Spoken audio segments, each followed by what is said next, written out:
speak up. Speak up. It doesn't always end well, but speak up. Because at the end of the day, if you don't, you will sit with the regret of not speaking up when you should have, and for the people you should have spoken up for. Because the world will move on, so many things will change, but certain things will be remembered. And you want to be that mom, that friend, that sister or brother that is remembered for standing and speaking the truth, even when it was difficult. Speak up. A few years ago, an individual came to live in my house. This individual was family, by the way. They are just relocated to the country that we live in, and we were, showing support as family. And of course, we offered our home for them to live in. Along the line, and I later found out that it was because I was being protective of my child, and maybe I had said something along the line of, just leave him, he's 3, he just, he speaks what comes to his mind.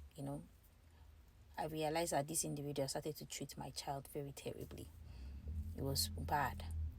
And because of the culture that I am married into, you are restricted in the way you address certain people. And so I didn't speak up. I kept going to my husband to, chime in, to talk about it. But it became very, very bad. It became very, very... Basically, anybody who comes into the home could see the dynamic between this person and my child. It became bad. And I realized it took so long because I was quiet and I was trying to keep culture. I was trying to keep tradition. It had taken so long and I didn't speak up. By the time I would speak up, I was already very angry. And I was already very, very... I was angry. I was very upset. And it didn't end well.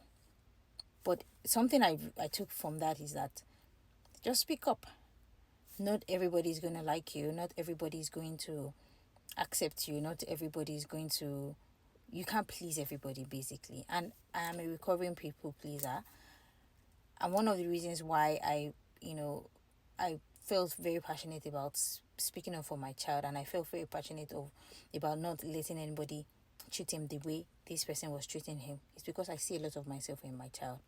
I grew up being picked on, being told I was too much, being told I